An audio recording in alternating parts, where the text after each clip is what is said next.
As an NGO leader, your team may be scattered across countries and time zones. So, how do you keep everyone aligned, motivated, and high performing while also maintaining your own productivity?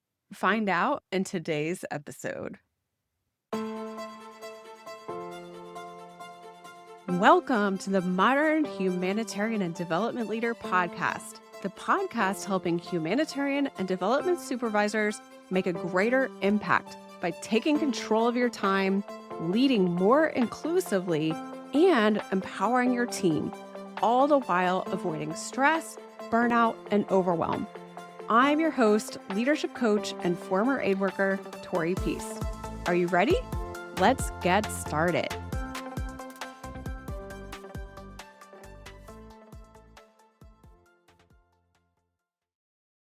Hello, my modern NGO leader. I hope you're having a wonderful week.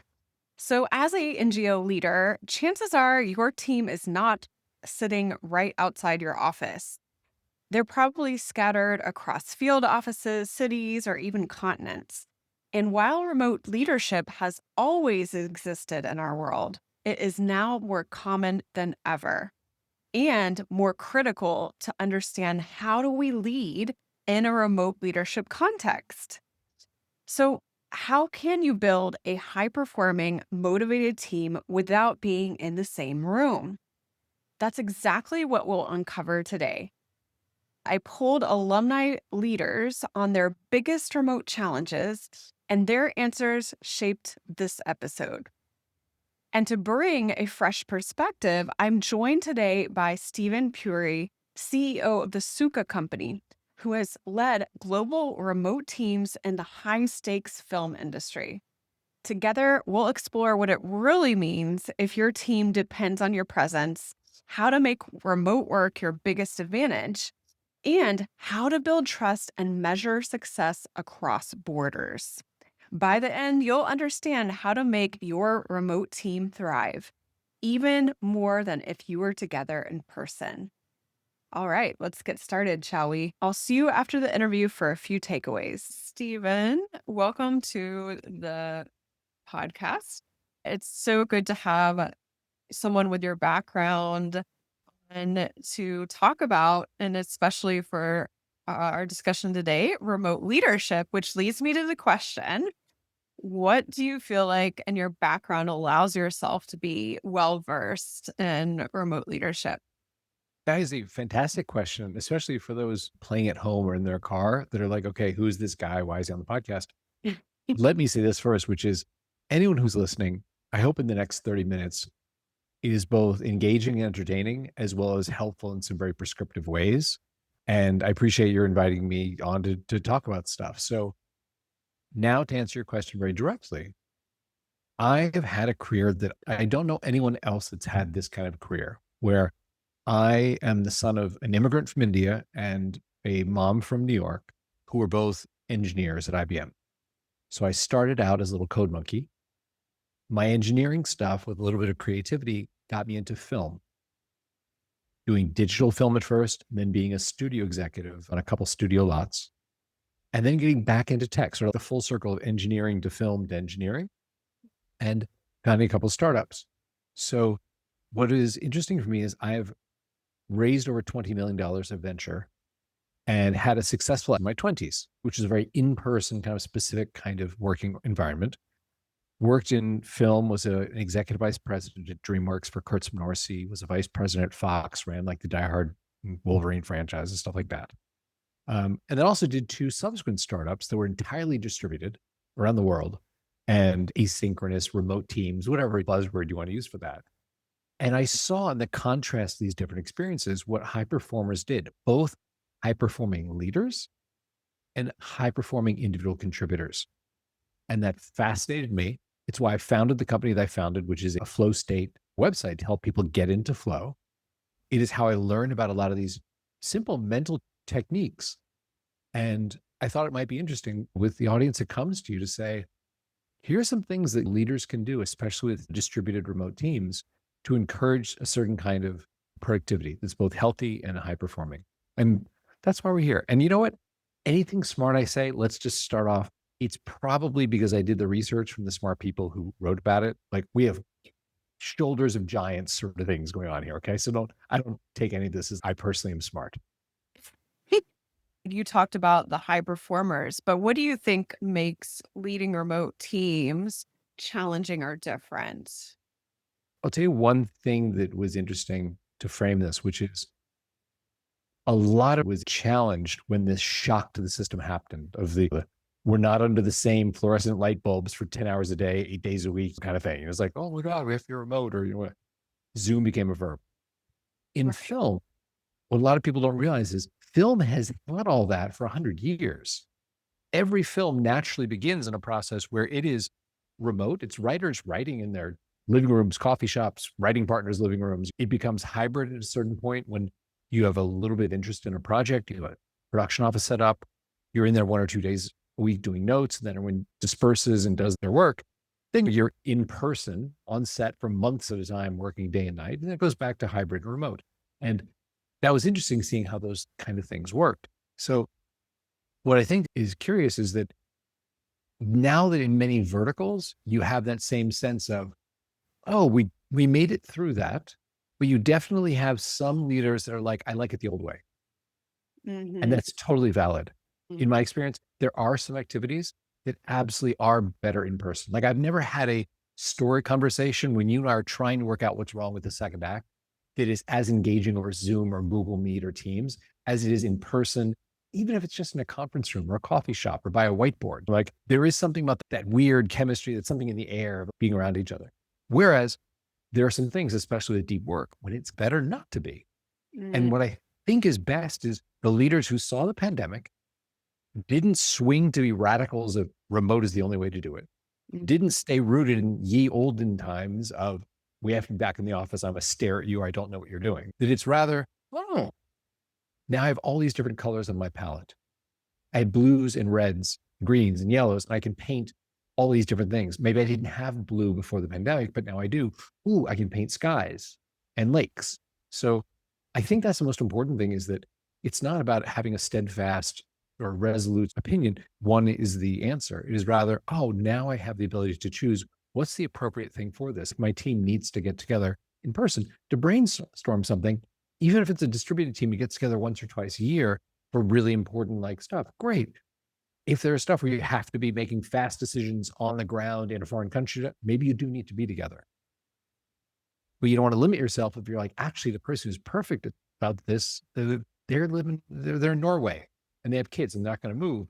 But man, they have the knowledge that would guide us. How do we include them? So I think that's what's interesting about the way the world's evolved.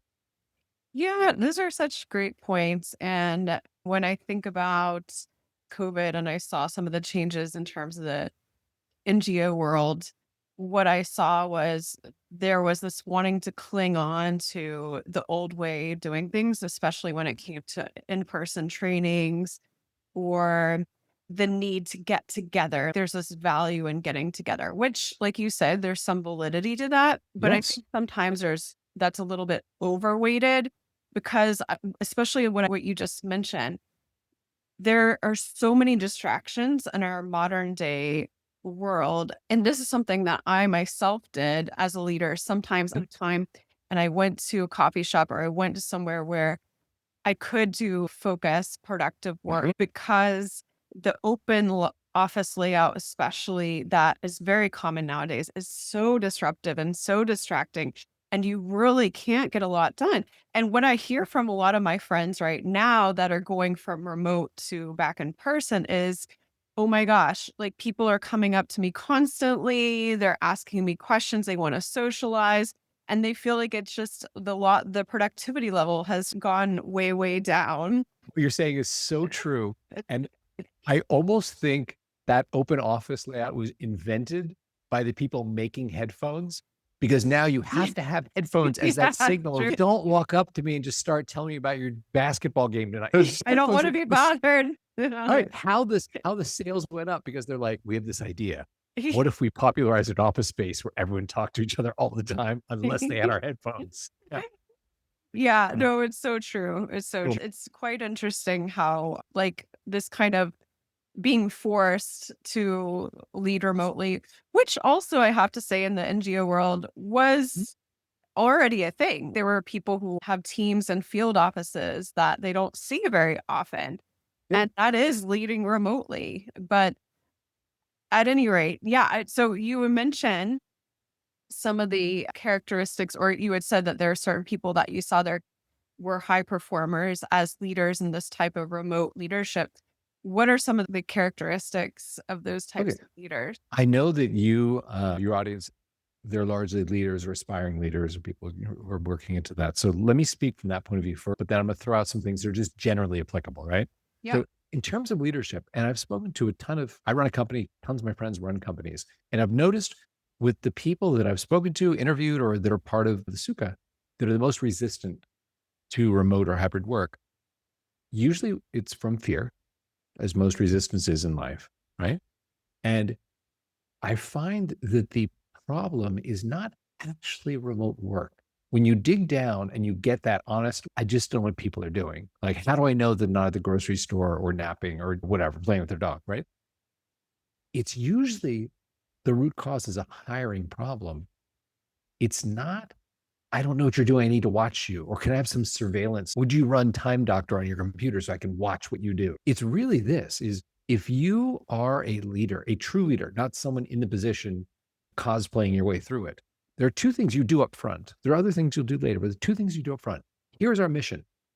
We are here to cure cancer. We're here to create cold fusion, solve famine in this area, build wells, create a new company. State the mission clear as someone goes, yeah, I'm into that. Second, establish the culture, which is about values. It is how are we going to treat each other? How are we going to treat our customers or those we serve? And how are we going to treat our competitors? And if you do those two things well, we are here to cure cancer, and this is how we're going to behave. You attract the right kind of person. They're in alignment with what you're doing. So if you and I are working together, and I'm like, don't worry, I got to work for your company. Like my dad died of cancer. Like I'm deeply involved in what can we learn in my lifetime that will stop that from happening to someone else's dad. You don't need to watch me to know if I'm working. You are confident in the fact that I'm doing what can I do today to move the ball downfield, right? To use a sports metaphor, which is rare for me. There's an expression, Cameron Crowe, who's a director, he wrote this great book where he interviewed Billy Wilder, like Some Like It Hot and all these great movies. And Billy Wilder had this expression. He said, third act problems are really first act problems. And what he was saying, which is incredibly concise, the way he said this thing that is so true, which is when you screen your film for audiences and they tell you, oh, in the third act, I really didn't believe that Tori and Steven would get back together. Or I really didn't think that Tori could defeat the dragon. Or I did it by the spaceship. It's very rarely the third act that's wrong. It's that in the first act, you did not set up that ending well.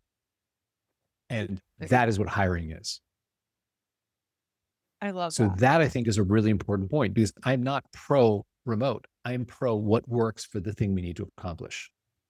What I hear is you saying that it starts with looking for the right people, which are the people with the right values that are in line with your mission, Mhm. your company.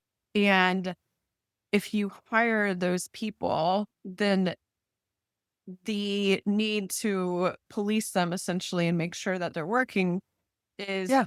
really invalid because they're very motivated, self-motivated because they feel passionate about the mission or the Yes. vision. Hire well solves a lot of problems downstream.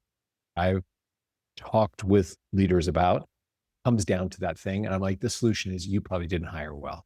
So then let's go a little bit deeper, which is, and then this is a lot of Cal Newport's great writing, right? About deep work and shallow work.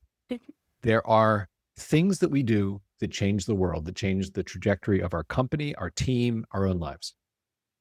And there's stuff we do that's just it has to get done. Yeah, you got to return those emails. Yeah, you got to pay that bill. Yeah, blah, blah. And there is the aspiration we all have. Like I believe all of us have something great inside us. And the question of this lifetime is, are you going to get it out or not? Mm. And you as a leader, if you hire the people that are aligned with what the mission is, that you believe in this is how we treat people, it is your job to say, let me create the conditions precedent where you're going to get that out of you. You're going to sing that song that only you can sing in a way that changes our team or our company or our mission or the world, right? That's fundamentally what a leader's supposed to do. It's not about you. It's about you saying, I can bring out of everyone in this orchestra the most beautiful notes that when someone in the audience hears these 60 instruments together, they're going to go, that's amazing. So that said, shallow work is shallow work. Return the email. Don't be rude. Check your Slacks, whatever. And sorry, shallow work, for those who don't know, is like work that is, I would say, like mindless work almost. Yeah. Exactly. There is no prize for inbox zero, other than maybe a sense of, oh, I did whatever. But what we aspire to is that thought, that idea, the diagram, that whatever that you walk into like a staff meeting or a team Zoom, and you go, I was thinking this. And then everyone kind of pauses and goes, that changes the trajectory where we're going. Like we should start doing that now. Right. And as a side note, I do think that work should be measured on the effect of our actions and our thoughts. It shouldn't be measured on how long did it take us or where did we do it. If you come into the meeting, Tori, and you're like, actually, we should do XYZ, and everyone's like, that's brilliant. And you're like, I thought of it walking my dog at the beach yesterday. More power to you. I don't need to know after 19 hours of slaving in PowerPoint, I created. No, I actually don't. And better The read all effect of the PowerPoint about it. exactly. So that said, if you as a leader want to say, hey, we all have to do some shallow work, we get it, but it's the deep work that actually moves the world, then how do you create those conditions? I'll tell you, there are some that I've seen in successful organizations. Deep work is a great thing to do in a flow state. And just to set the table, because I know there's a portion of your audience that's like super flow master. I get it. I'm great at this. And there's some portions, I've heard the term, I'm aware what it means, but what is it? So let me just give 60 seconds to set the table so we're all on equal footing, which is this Hungarian-American psychologist, Mihai Csikszentmihalyi, who died, I think, actually 4 years ago next month. He had this thesis. Athletes, inventors, artists, they talk about their concentrated states where they do their great work in very similar ways. What is it? He did his research. At the end of it, he wrote the book Flow, which is the seminal work on this. It is why we call it a flow state.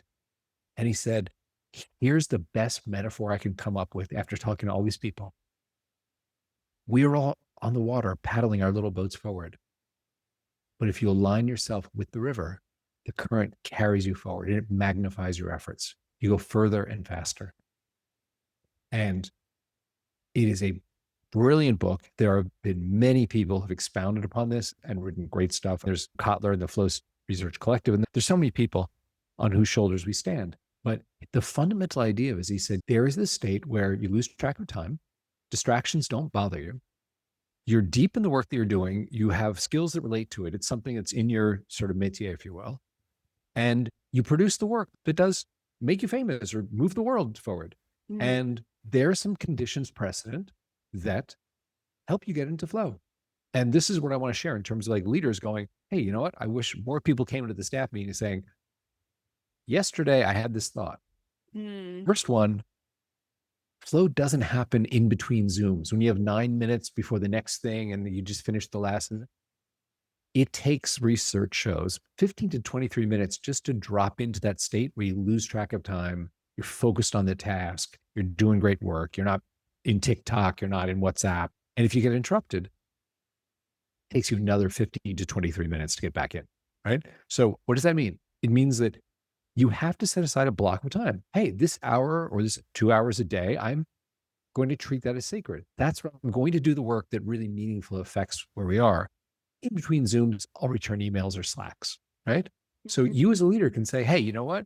I'd like to experiment with this. I'd like us to have this time and treat time as sacred. You can declare it in your calendar, like this hour, 2 hours. This is when I'm going to do that work. If you Slack me, message me, WhatsApp me, Telegram, Signal, whatever, I'm not going to respond for that hour, 2 hours. If there is an emergency and Africa is burning to the ground, call me on the phone. I'll pick up the phone, but I'm not going to be staring at my phone, staring at my WhatsApp, staring at my thing. And in that time, music can be very helpful. It's a lot of research. The middle of the road, the sort of sweet spot for most people, is music that's 60 to 90 beats per minute. Mm. It is non-vocal, it's melodic, it's rhythmic. Certain key signatures seem to be better than others. When we developed Sukha, our flow state app, we have like 1,000 hours of music. It's all in this zone of you can have lo-fi, you can have upbeat, down tempo, but it's all kind of that music. Mm. There are outliers. Like we all have the friend that listens to classical music or gangster rap or heavy metal or something. That's just how they get in the zone. That's awesome that they know themselves that well. But for most people, this is a great way of just helping to build an oral environment that starts to block out the world and let you just drop in. And a lot of people call it the zone. It's a flow state, but by any other name, it smells as sweet, right? And there's that Michael Jordan, the basketball player's quote, where he's like, when I'm in the zone, it's just me and the ball. It's a Yeah. great way of just saying, like Billy Wilder, just saying, this is exactly what that is. It is the world reduces down to what is important. It is that I move the ball where I want it to go. And everything Mhm. else is just distraction. So as a leader, you can start to create these conditions saying, hey, you know what time of day you do the kind of work that's amazing. Block it out in your calendar. It's cool. We're not going to expect you to be slacking or communicating in that hour or 2 hours, right? And do something that's in your zone. If you are going to design the thing, if you're going to come up with a business plan, if you're going to make the business case, if you're going to do that. Bring it back. Get feedback from the team. Another important part of being in flow is that you're doing something where there is feedback, often in the moment or very soon after the moments. I know that was a really long speech, but we ask us a very broad question, which is what can leaders do that helps their team do the thing of which they're capable? Yeah, my question I can hear some listeners probably asking is you mentioned in the beginning, like it comes down to, first of all, hiring the right people. But what if you Yes. already have an existing team? What can you do in that case? Oh, okay. Let's talk about that. Yes, we all have walked into situations where we have some legacy hires, right? It was not your opportunity to hire them. The best you can do in that situation is evaluate them, figure out what is their song to sing, what is their great sculpture they're going to create. If that fits somehow in your plan, put them in that place. If not, help manage them out. Oh, you know what? You actually should be a chef. Let me help you get that because this is not going to make you happy. And we need people who are deeply involved with our mission, Is our it goal. like the saying, and I'm trying to remember which Ooh. business leader said this, but like getting the right people on the right seats on the bus. So yeah, that is a great metaphor for that. Yes, it is. So you're going to sometimes inherit people and you're just going to have to be super clear. Hey, man, I'm the new sheriff in town. This is the mission. These are the values. How well does this match with you? And hopefully, as a leader, you're somewhat intuitive to interpret them that you can say, oh, there's absolutely a place for you. This is where your seat is on the bus, or this Mhm. is just not the right bus. I'm sure you will be great and successful and happy somewhere else. Let's help get you there because I could use your head count for someone that really deeply does want to cure cancer or make cold fusion or do whatever. The second part of your question, though, is when we were talking about flow states and remote work, what I think is so interesting is there are very few people who experience deep flow in Mhm. the in person environment. Because as you said, everyone wants to walk by and be like, oh, it's just so easy to just knock on your office door, or worse, even walk by your open cubicle and be like, hey, I'm just too lazy to look this up myself. Can you tell me what time it is? And you're like, flex on the wall, buddy. So those are very hard in practice, very hard environments to be in flow. And Mhm. what I was trying to establish is that it's from deep work, it's from flow states where you do have some of those really breakthrough kind of movements. It's not from everybody sitting in their cubicle returning their email and doing their TPS report. And I filed my Yeah. TPS report this morning. I'm going home now. That is not how you win. How you move the Right. world is those thoughts where you go, I had this thought, what if this? Yeah, yeah, and I agree, and that a remote working remotely or leading remotely can allow you to take that time to create more deep work or mindful work, as you were saying. So when I asked my some of the leaders listening to this, some of their what they would like to know in terms of leading remote teams, one thing that they mentioned was the importance of building trust. Let's say you suddenly take on a new team, maybe you're a new leader, or maybe it's an existing team and you've been assigned to that team. And how do you create this working relationship when you are essentially in two different places and you might not see each other, but maybe once a year? That is challenging because you're right. As humans, there is something about having that in person, that regular cadence of being in person. I can't tell you there's a magic wand for that. I would love to say I have the answers to everything. That is an absolute challenge. And you do need to seek out the ways to have a regular cadence that establishes trust. And trust, to be very reductive, is a lot about repetition of I said I would, I did. I said I would, I did. So if you can establish that cadence even remotely, it does start to build trust with someone who may be in person, but they don't build that pattern to be super blunt. Why do you need to be in person to build trust?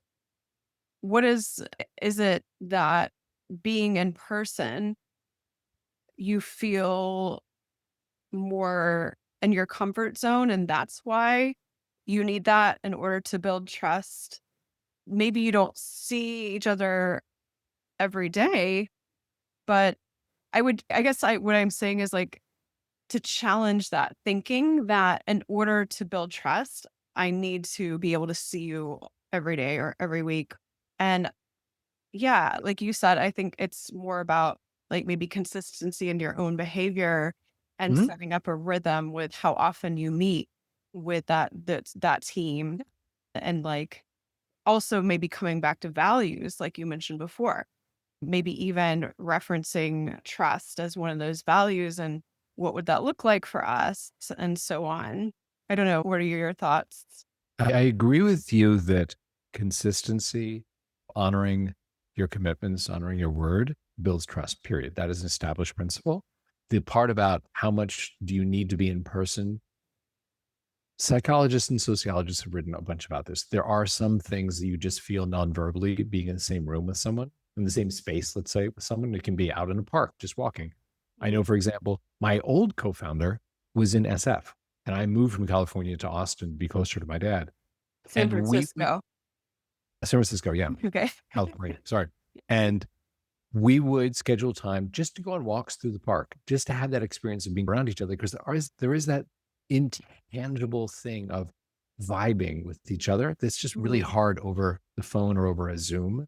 Mm. But for a lot of the transactional stuff, phone or Zoom were perfect. And there are people with whom I've worked. He's a great designer in Dubai. I've never met in real life. He's Mm. a software engineer in Montreal. Never met in real life, right? They've contributed amazing things to the Sukha Company, to what we're building. But we found ways that were completely suitable for working that were not about flying all over the place in a regular cadence. You've talked a lot about flow, Mhm. and that ability to have more flow when you are working remotely. But how do you also encourage your team to build flow and give them permission to do the same? One of the things I encourage those listening to this to do Mhm. is to help protect their time, but also their team's time. So, for example, one way would be establishing hours where maybe all of you are not available at the same time, where it's like this from this hour to this hour, we're all going to be working on deep work, like something that 100%. requires input 100% from with your you. thought. Yes. Yeah. And thinking of ways to help your team and encourage your team, like you're saying, to create and use this time for deep thinking because there's so many distractions nowadays. And in my world, like humanitarian development world, a lot of times I see leaders thinking, oh, I have to always be available because there might be an emergency. But like you Mhm. were saying earlier, I think it's about like maybe testing in a shorter time period first and seeing that world's not going to collapse. And what I've also True. found is that a lot of times it's we ourselves as leaders are training our teams how to engage with us. And as you also mentioned earlier, if you are telling your team everything, then they're going to be coming to you for all the answers instead of Yeah. thinking for themselves. And part of what it sounds like flow state is thinking for yourself, but on a bigger level. Thank you for hanging your lantern on a lot of those points. And To repeat this back to you, that concept of saying, hey, you know what, maybe we collectively could declare this time our flow time, our focus time, whatever, and agree upon when that time is. That's magical. I do it in my company. Like from 8 to 10 a.m., you can't set a meeting with me. My day is blocked for a meeting with myself every day. And I encourage everyone that works with us, even contractors who come in and out, just say, hey, man, just block this time out. I will not set a meeting with you in that time. I won't expect you to attend any meetings from vendors or customers. You do the stuff you need to do. And it is interesting once you get to know your chronotype. And I know we're at the end of our episode, so I'll make this very succinct, which is chronotype is that concept that there are certain times of day when you're more adept at doing certain kinds of things, right? Chrono, time, type. Mm. And the best example, the first example I saw of this was a screenwriter named Ron Bass, who wrote My Best Friend's Wedding and Rain Man, a bunch of stuff. And he's in the $1 Million Club. He would not talk to his family in the morning. He was famous for this. Because I'm not the dad who's going to be like, who wants pancakes? And did you do your homework? He's like, when I start talking with you, I can't hear my character voices in my head anymore. So I can't write dialogue. So I need to use those quiet early morning hours for writing dialogue. Now, this guy wrote dialogue on a level that he gets A-list actors to say, yeah, that character, I'm going to do that. That is my springtime, is saying the words this dude wrote. So his dialogue was that good. And it is something to consider when you understand your own chronotype, the chronotypes of your team, where you set that flow time of the day going, hey, man, seems like we're morning people. We should block out 8 to 10. And there may be multiple time zones involved. Let's be respectful of that because people are distributed across Mm. time zones. Or maybe an afternoon thing, or whatever that is, but just being sensitive to how do my rhythms of the day work? When should I be doing shallow work, meaningless work, paying bills, and when should I do that deep work that moves us forward? Yeah. I just want to add one more thing to what you just said. And what I see a lot of people do is meaningfully putting aside the time, like you just Mhm. talked about, Yep. but then what I call like disrespecting their own time in the sense that if someone else they consider more important or something more important they consider more important comes along. And because sometimes with deep work, we don't have something tangible that always comes out of that, or you might, but it might be more of a long-term impact. And because of that, the shorter term impact, oh, my supervisor asked for a meeting during this time, I'm going to schedule over, becomes very tempting. And so I really try to encourage leaders as well to when you schedule that time with yourself to really respect it as if you're meeting with a CEO of your organization. So true. Yep. You have to have group buy-in. It can't be two people who believe this is real and everyone else is whatever. Tori just sleeps in the morning. You got to have everyone buying in and you have to show results. Like you said, it's not every day you're going to go, oh, I thought of something to change the world. There has to be meaningful stuff that comes out of that. Or you know what? Your flow practice is actually not that valuable and you should do something else. Yeah. Also, great point. If someone's not performing, how do you know that they're not putting enough hours or whatever? And first of all, do you have any thoughts on that question? Yeah, 100%. Totally disagree. I believe that work should be measured by the effect of your action. It should Mhm. not be measured by hours or by location. If you come in the staff meeting and you change the world with what you said, I don't care. Like I said, if you did it at the beach with your dog and it occurred to you and you're like, this is whatever. Like no one says to Picasso, like, but how long did it take to paint Guernica? No, dude, it's Guernica. Great. I don't want to know where or how or what. It's just it moved the world forward in that area. Yeah, I don't think it's about time. I think it's about if you have a flow practice and your team buys into it and you do this, at a certain point, you have to measure that are results coming out of this or not. And if not, then look at changing it. Flow is not for everyone, but Yeah. it is an amazing tool. For the superheroes who strap on the cape, it's amazing. Okay. Thank you. I really appreciate you taking the time to share all this. And then Thanks you for maybe having can, me. yeah, of course, and maybe you can share if people wanted to learn a little bit more about what you offer, Oh, how they can get into this flow state using the tools that you offer. What? yeah. Let me share two things. If anyone has a question about something I said, who is Cal Newport? What's that Hungarian thing you talked about? My email address is very public. You're welcome to email me with a question. It doesn't have to be about what I've created. It can simply be, could you just give me a link? I want to read more about this. Mm. Done. Steven at the Sukha. Sukha means happiness in Sanskrit. So it's TheSukha.co for company. So the Sukha Company. Email me. I will email you back a link or something to read or something to answer your question. I will not email you back 19 paragraphs on the story of my life because I don't have time to write that, nor do you have any interest in reading it. So it'll be short and sweet. I do get back to my emails in 24 hours unless I'm sick or traveling. So that's available to anyone who wants to learn more or they're intrigued. And anyone who does want to experiment with their own flow state, my website's free for 7 days, no credit card. Try it. If it works for you, use it all the time. You can use it 168 hours your first week for free. And This is the music that you would put on in the background when. all of it, it's if you pick up your phone, you Mm. get a little nudge saying, hey, is your phone productive right now? Which for me is my biggest distraction. When I hit a wall in terms of I'm writing something and I just don't have that great idea, or I'm coding and the build fails, I found my muscle memory was like, let me just pick up TikTok for a moment. Let me check my WhatsApp and see, get some dopamine. And all I needed was that little, when I pick up my phone, there's a little voice from my assistant, my computer says, is your phone helping you be productive? And I Mm. just get to choose, who do I want to be? Just that Yeah. little nudge make me go, do I want to be the guy at 3 o'clock that's I crushed it? Or do I want to be the guy at 6 o'clock who's, oh man, I'll have to pick it up after dinner and try and finish today's work. And I'm sick of being I'll pick it up late or I'll get up early tomorrow and finish today's work. I want to be done. I want to go to dinner with my wife and feel like this was a great day. And yeah, the platform I built, if there are websites that distract you, there's a free Chrome extension. It'll just give you that little nudge saying, hey, is YouTube helping you? And you get to choose who you want to be. So that's what it is. And it's, of course, at the Sukha, TheSukha.co. And anyone who uses it, drop in the group chat and say hi. Say, hey, I heard you on Tori's podcast. Yeah, thank you. And I'll definitely put those links in the show notes as well for people to Cool. find them there. Thanks. Okay. And yeah, no, it's been great talking with you.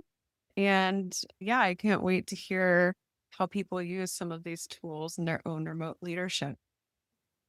Super cool. Thank you for having me. And for those listening, thank you for hanging around. So, before I give a summary of today's takeaways, please note that if you want to find out about Steven Puri, his email and his website, the Sukha Company, will be in the show notes. So you can find it there and you can explore some of the tools that he has for creating flow in a more productive state. So, to wrap up, if you're struggling to trust your team, start by looking at who you hire. Getting the right people in the door solves so many downstream issues. Remember, remote work is also a gift. It allows you and your team to protect your focus time, create flow, and generate the kind of innovative ideas that our NGO sector needs. Building trust remotely isn't mysterious. It's the same as in person. Remember, show integrity, follow through, and people will know that they can rely on you. And finally, measure your team by what they achieve, not how many hours they sit at their desk. Outcomes are what matter. Apply these principles, and you'll not only lead more effectively from afar, you'll build a stronger, more resilient team no matter where they are. And if today's conversation sparks some ideas for you, don't just stop here. Please share this episode with another NGO leader who's navigating remote work, because the more of us who lead this way, the stronger our sector becomes. All right, until next week, keep evolving. Bye for now. Are you the type of leader that tells others what to do? Or do you let them figure it out for themselves? Understanding your leadership style is the first step to deciding what's working for you and what's not.